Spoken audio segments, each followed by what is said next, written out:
Hello sa inyong lahat! Isang makabuluhang talakayan na naman ang hatid ko para sa inyo mga magigiliw kong mag-aaral, tagapanood at taga-subaybay dito sa aking channel. Sa mga bago lamang po dito sa aking channel, ako po si Teacher Michelle at welcome na welcome kayo dito sa Unang Math.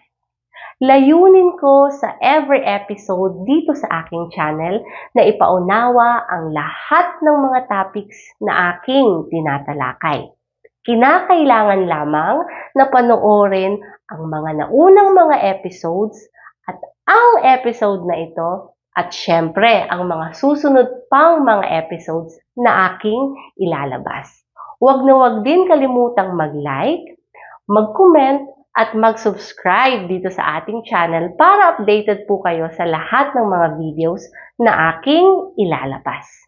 At this point, nakahanda na ba ang inyong mga panulat at mga papel? Kung kayo'y nakahanda na, simulan na natin ang talakayan. Okay, sa episode na ito, pag-uusapan natin ang tungkol sa fraction. Sa math, meron tayong term na tinatawag na fraction. Pero ano nga ba ito? Okay, makinig ng mabuti para mas mabilis ninyong maunawaan ang concept tungkol sa fraction. Kapag sinabing fraction, okay, ibig sabihin ito ay part of a whole. So from the word part, which means parte. So parte daw siya ng isang buo. Okay, magbigay tayo ng mga illustrations para mas mabilis ninyong maunawaan. Okay, so nakikita ninyo dito sa harapan, meron tayong isang buong yellow na bilog. Okay, ang susunod. Okay, meron ulit tayong isang buong yellow na bilog dito, pero nais ko sana itong hatiin sa dalawa. Okay, hatiin natin sa dalawa. Ayan. So, ilang hati ang meron sa bilog na ito? Meron tayong dalawang hati. Ito, ang part na ito, at ang part na ito. So, dalawa. Okay. Ang susunod na tanong ko ay, gusto ko sanang ihiwalay ang isang parte na ito. Ang part lang na ito. So, ilan ang inihiwalay ko? Isang parte. Okay. So, ano ang fraction? Ang fraction na tinatawag natin ay ang numbers na ganito. So, merong number sa itaas at merong number sa ibaba. Okay. So, ito ay halimbawa ng isang fraction or halimbawa ng fraction na kung basahin or kung babasahin natin, ito ay 1/2.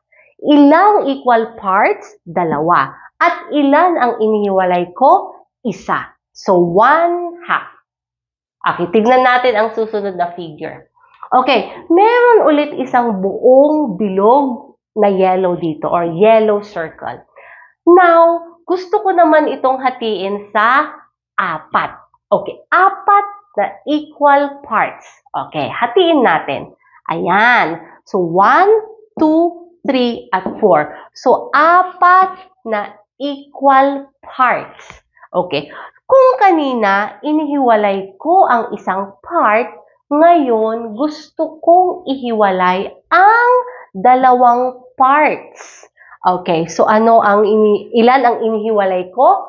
Dalawang parts. Okay. Ang mga numbers na ito, kapag nilagyan ng line sa gitna, another example of fraction. Kung babasahin natin ang numbers na ito or ang fraction na ito ay 2/4. Okay, so ang 1/2 at ang 2/4 ay mga halimbawa ng fraction. Okay, tignan natin. Aha. Okay, gaya ng sinabi ko kanina, sa isang buong bilog, hatiin natin sa dalawa at this time, ang shaded part, yan yung ihihiwalay natin. So, ano ang fraction na sinabi natin dito kanina? Ito ay 1/2. Okay, ano ang ibig sabihin ng fraction na ito? Okay, ibig sabihin, okay, 1 of the two equal parts of the whole. Bakit 1? Kasi 1 yung inihiwalay and then 2 equal parts. So, dalawang equal parts. Okay, ang susunod. Okay, kanina, hinati ulit natin or naghati or hinati natin ang bilog sa 4 na parts. Okay, at ngayon, okay, shaded ang dalawang parts. O, kanina, ipinaliwanag ko, ang sabi ko, inihiwalay ko ang dalawa. Ngayon, shade natin ang dalawang parts. Okay, ang sabi natin, ito ay 2/4. Okay, ano ang ibig sabihin ng fraction na ito? So, ibig sabihin, 2 of the 4 equal parts of the whole. 2 ang inihiwalay or may shaded part, 4 equal parts. 1, 2, 3, 4. Kung babasahin natin, ang fraction na ito ay 2/4. Okay, next.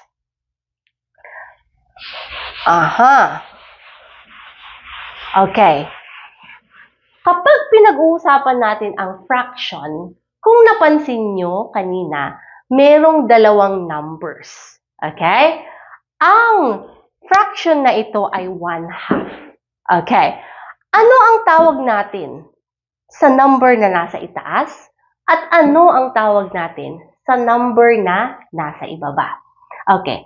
Ang mga numbers na nasa itaas, yan ang tinatawag na numerator. Okay?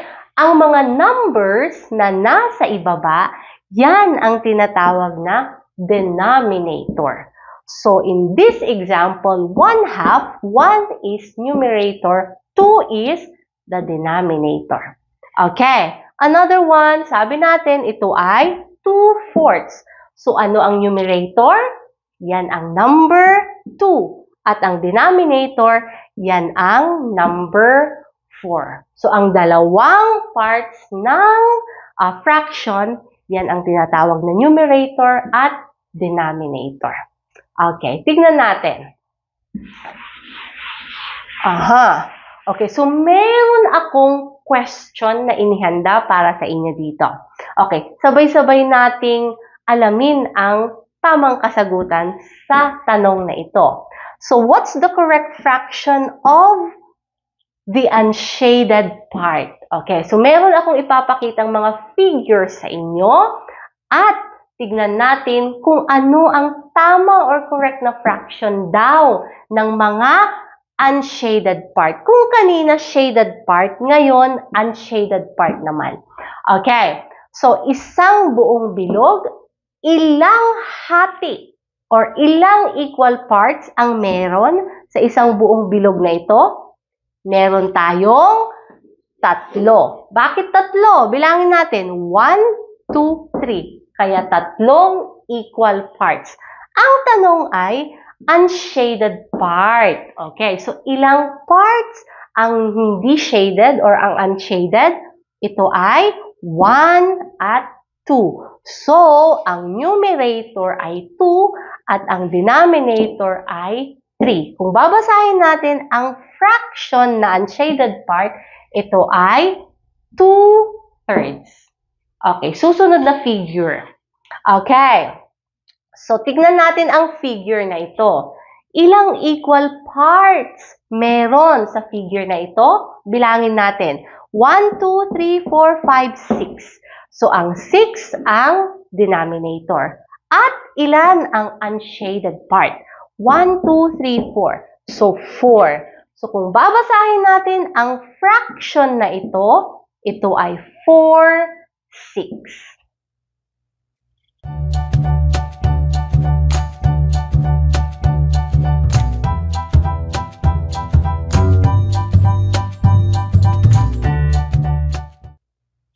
Nandito na tayo sa second part ng episode na ito at pag-uusapan natin ang tungkol sa comparing fractions.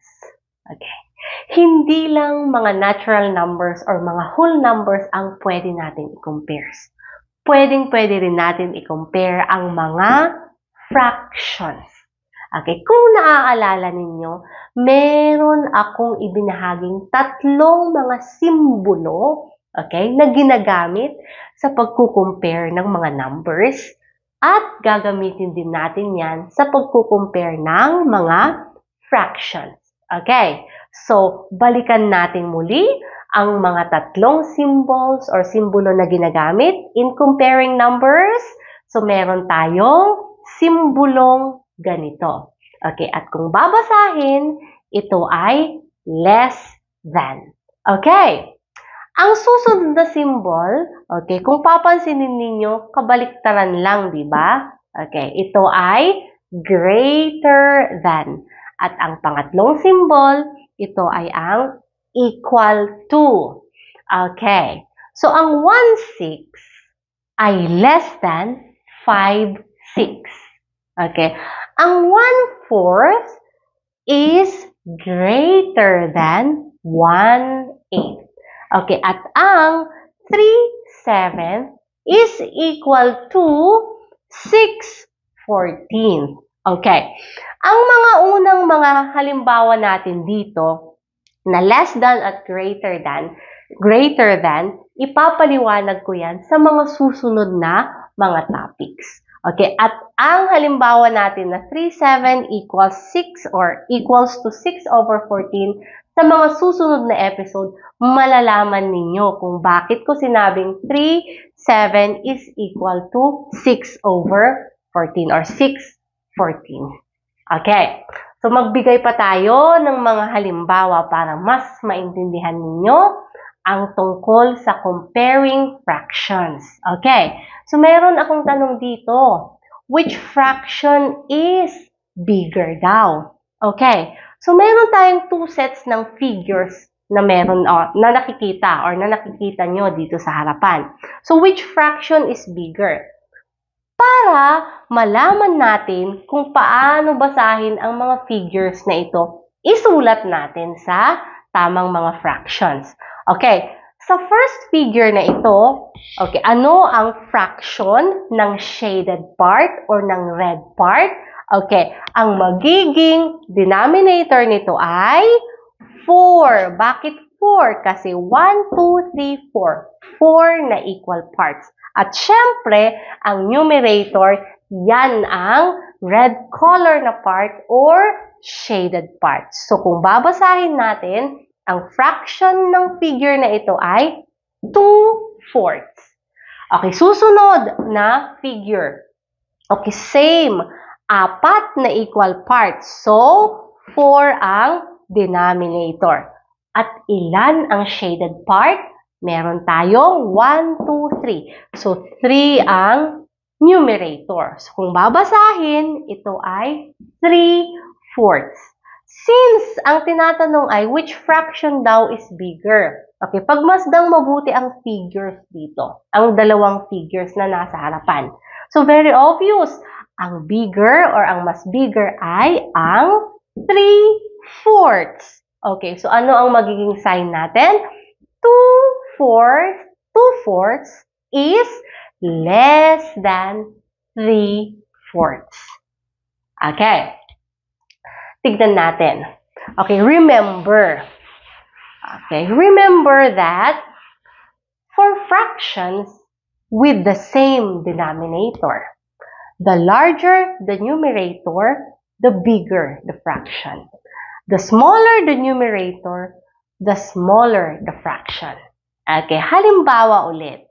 Okay, same denominator, but different numerator. So, ang sabi natin kanina, the larger the numerator, the bigger the fraction. So, 3/5 is less than 4/5.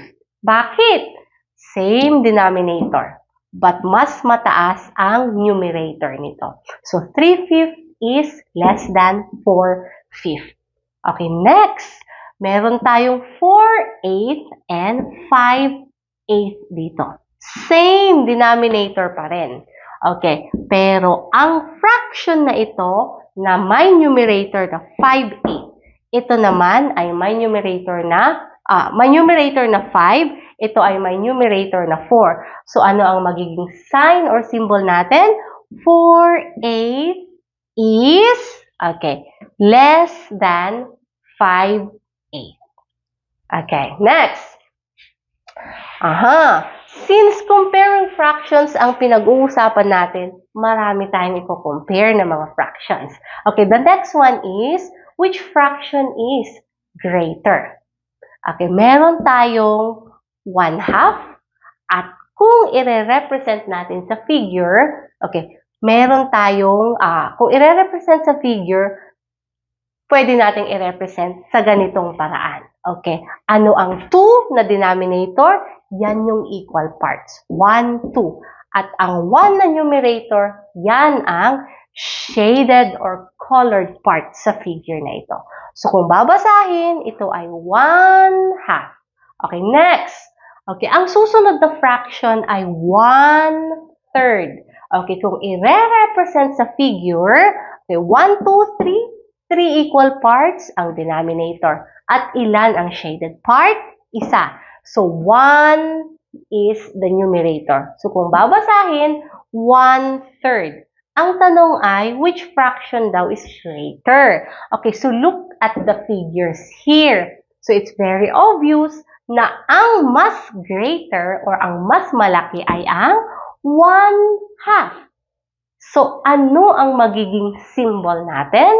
So, 1/2 is greater than 1/3. Okay, pagtabihin natin ang dalawang figures. Okay, ito yung 1/2 at ito yung 1/3. Kung i-observe or kung papansinin mabuti, mas greater nga naman talaga ang 1/2 kesa 1/3. Okay. Another. Okay. Let's compare again another fractions or other fractions. Okay. So here, meron tayong mga iba't ibang fractions. Okay. Meron tayong 1. By the way, ang 1, pwede nating isulat yan ng 1 over or 1, 1. 1 over 1. Okay. Same lang yan na 1. Since may mga may mga denominator ang ibang mga fractions dito, lagyan natin ng denominator ang 1. So, 1 over 1. Okay, next na fraction, 1/2. Merong 1/3, 1/4, at 1/5. I-compare daw natin ang mga fractions na ito. Okay, para mas maintindihan ninyo mabuti, ipakita natin through figures. Okay, ang unang figure natin dito, yan ang nire-represent ng 1 over 1. So, ilang equal part? Isa. Ilang shaded part? Isa. Kaya 1 over 1. So, ito ang 1 over 1. Okay, susunod. Paano naman ang 1/2? Okay. So, 1/2. 2 equal parts. 1, 2. Ilan ang shaded part? Isa. Kaya, ito ay 1/2. Okay, susunod. Okay, 1, 2, 3. 3 equal parts. At ilan ang shaded part? Isa. So, ito ay ang 1/3. Okay, susunod. Okay, this time, 4 na equal parts. 1, 2, 3, 4. 4 na equal parts. At ilan ang shaded part? Isa. So, ito ang 1/4. Okay, at ang last na figure, 1, 2, 3, 4, 5. 5 equal parts, 5 ang denominator, at ilan ang shaded part or ang colored part? Isa. So, yan ang 1/5. Ngayon, let's compare these fractions. So, pag titignan ang figures or pag titignan ninyo ang mga figures na nandito sa harapan, ang 1 ay, okay, greater than 1/2. Okay, ang 1/2 ay greater than 1/3. At ang 1/3 greater than 1/4. So, greater than ulit. Ang 1/4, okay, ay greater than 1/5. Okay, so 1 is greater than 1/2. 1/2 greater than 1/3. 1/3 greater than 1/4. 1/4 greater than 1/5. At ito ang pinakita natin sa mga figures na nandito sa harapan. Okay. Remember, okay, tandaan na when you are comparing fractions with numerator 1, okay, the fraction with the smaller denominator is larger. Okay, kunin natin yung halimbawa natin kanina. Okay, lagyan natin ng denominator ang 1. So, 1/1. Okay, ang sabi dito, when you're comparing fractions with the same numerator, okay, ano ang numerator ng mga fractions na nandito? Same. 1, 1, 1, 1, 1. Okay, the fraction with the smaller denominator mas larger daw. So, ang 1 ay smaller than 2. Ang 2 ay smaller than 3. Ang 3 smaller than 4. Ang 4 smaller than 5. Kaya ang symbol natin dito ay greater than. Okay. Sabay-sabay nating alamin ang kasagutan sa tanong na meron ako dito. So, which of the following numbers cannot fit in the box?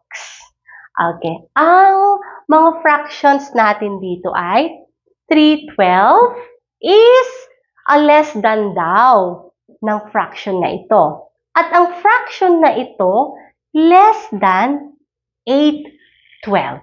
Okay, so ano ang mga numbers natin? Meron tayong 4, 5, 6, 7, at 9. So, which of the following numbers cannot, okay, fit in the box? Okay, tignan natin. 3/12, okay, is less than. Okay, let's try. 3/12 is less than 4. Try natin ang 4/12. Okay, ano ang sabi natin kanina? Kapag the same ang denominator, okay, ang sabi natin kanina, the higher, okay, the higher the number, the greater. Diba? Okay, so 3/4 is less than 4/12. Tama ba? Tama. Okay, how about 3/12 is less than 5/12? Tama rin. Okay. Ano pa? 6 is tama rin. Okay. 7 is tama pa rin. Okay. How about 9? Okay. 3/12 is less than 9/12. Tama ba yan? Tama nga naman. Kaya lang, 9/12 is less than 8/12? Mali, di ba? So, ang tamang sagot ay 9. Ang number 9. Kasi ang tinatanong ay cannot fit in the box.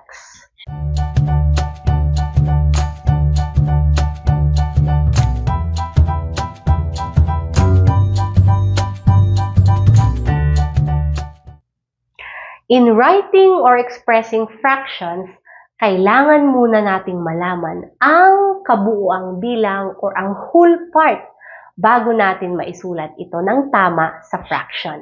Okay, tingnan natin ang katanungang meron ako dito. Okay, what fraction of 5 is 3? Okay, halimbawang meron akong 5 saging. At sa 5 saging na yan, 3 lamang ang gusto kong kainin. Paano ko ito sasabihin in fraction? Okay, what fraction of 5 is 3? Ang sabi ko kanina, ang fraction ay part of a whole. So, it means, what part of 5 is 3? So, ang 5 dyan na banana, Yan ang tinatawag na whole. At ang tatlong banana na gusto ko lang kainin, yan ang part. Okay, so kung sasabihin ko ito in fraction, ito ay 3/5. Okay, susunod. Okay, tignan naman natin ito. Okay, so what is 2/3 of 6? Okay, isulat natin ang 2/3 dito. Okay, 6 ang whole numbers. Okay, gumuhit tayo ng 6 na bilog na circles. Okay, ang denominator ay 3. Ibig sabihin, hahatiin natin ito into 3 equal parts. Okay, so 3 equal parts, 1, 2, 3. Okay, at ang numerator ay 2. Okay, so ibig sabihin, 1, okay, 2. So kukunin, halimbawa, kukunin natin yung dalawang parts from the 3 parts. So ano ang magiging sagot? 1, 2, 3, 4. So ang sagot ay 4. Okay. Every time na may mga tanong na ganito, hindi naman tayo pwedeng gumuhit na lang ng gumuhit, di ba? Okay, meron akong ibabahaging mas mabilis na paraan para masagot ang mga tanong na ganito. Okay, isulat lamang natin ng ganito ang mga numbers. Okay, 6. Andun yung 6. At ang fraction, 2/3. Okay, paano natin kukunin ang tamang sagot ng mas mabilis? Okay, 6 divided by 3. Okay, 6 divided by 3. Okay, times the numerator. Okay, times 2. So, ano ang magiging sagot? 6 divided by 3, 2. 2 times 2, 4. So, ang sagot ay 4. Okay, how about this question? Okay, sagutin natin ang tanong na ito. Okay, there are 8. Okay, there are 8 students in Sue's classroom. And 5 of them wear glasses. What is the correct fraction? Okay, gaya ng sabi ko kanina, kinakailangan muna nating alamin ang kabuuang bilang or ang whole part para mas mabilis nating maisulat sa fraction. So there are 8 students in Sue's classroom and 5 of them wear glasses. So ilang estudyante ang meron sa classroom? Merong 8. Kaya naman ang 8, yan ang denominator. At ilang estudyante daw ang nagsusuot or wearing glasses? Merong 5 estudyante. So kung i-express or kung sasabihin natin in fraction, ito ay 5/8.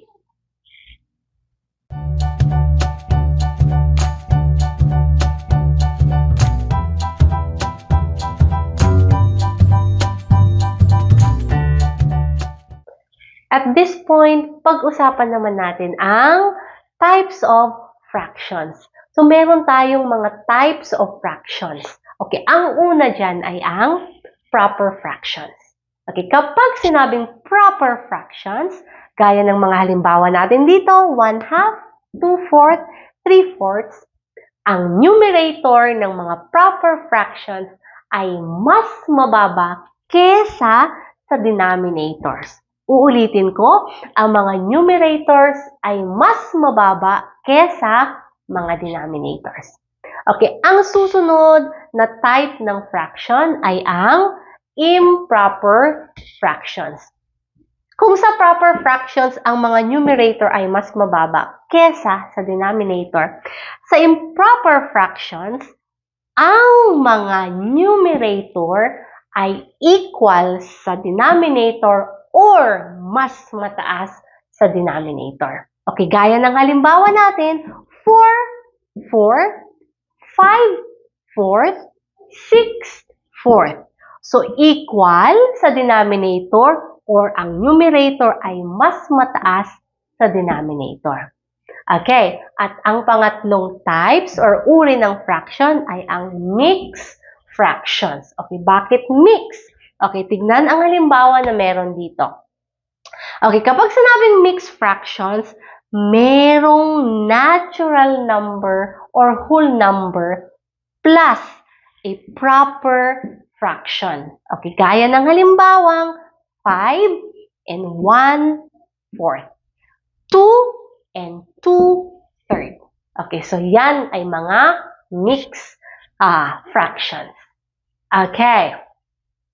Tignan natin ang tanong na meron ako dito. Okay, find the improper fraction with a denominator of 8.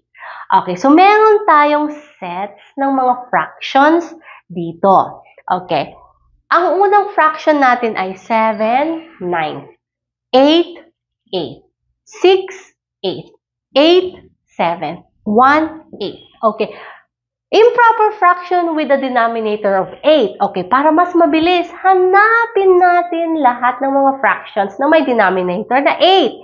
Okay, so meron tayo dito, meron din dito, meron din dito. Exclude na natin ito kasi hindi nga naman 8 ang mga denominator. Okay, improper fraction daw. Okay, tingnan natin ang fraction na ito, 1/8.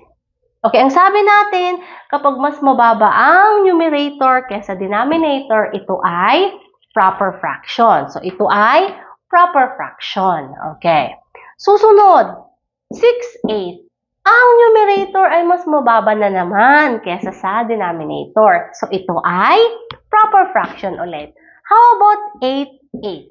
Sabi natin, ang mga improper fraction ay equal sa, or ang mga numerator ay equal sa denominator or mas mataas ang numerator kaysa denominator.